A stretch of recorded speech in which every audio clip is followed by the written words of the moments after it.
जादुई ब्रश। एक बार की बात है, एक छोटे से गांव में मोहन नाम का एक गरीब लड़का रहता था। उसे चित्र बनाना बहुत पसंद था। वो मिट्टी की दीवारों पर, पत्थरों पर, यहाँ तक कि जमीन पर भी सुंदर सुंदर चित्र बनाता था। लेकिन उसके पास रंग या ब्रश नहीं थे। वो लकड़ी की टहनी और पानी से ही चित्र बना लिया करता था। गांव के लोग उसकी कला की तारीफ तो करते, पर कोई मदद नहीं करता था। एक दिन मोहन बहुत उदास था।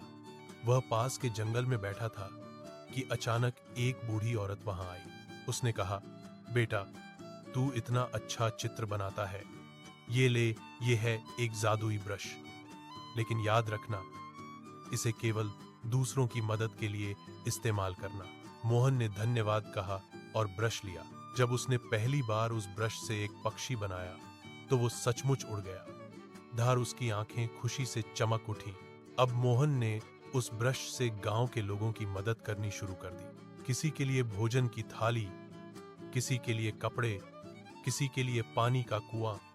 जो कुछ वो बनाता वो असली बन जाता था। लेकिन गांव के लालची जमींदार को जब यह बात पता चली तो उसने मोहन को पकड़ लिया और कहा, इस ब्रश से मेरे लिए सोने का महल बना दो। मोहन बोला, ब्रश दूसरों की भलाई के लिए है, लालच के लिए नहीं। जमींदार चिल्लाया, तू बनाएगा या नहीं? मोहन ने एक समुद्र का चित्र बनाया और फिर एक नौका में जमींदार को बैठा दिया। फिर उसने लहरों को ऊंचा बना दिया और जमींदार समुद्र में खो गया। मोहन ने कहा, जादू हमेशा भलाई में बसता है, बुराई में नहीं।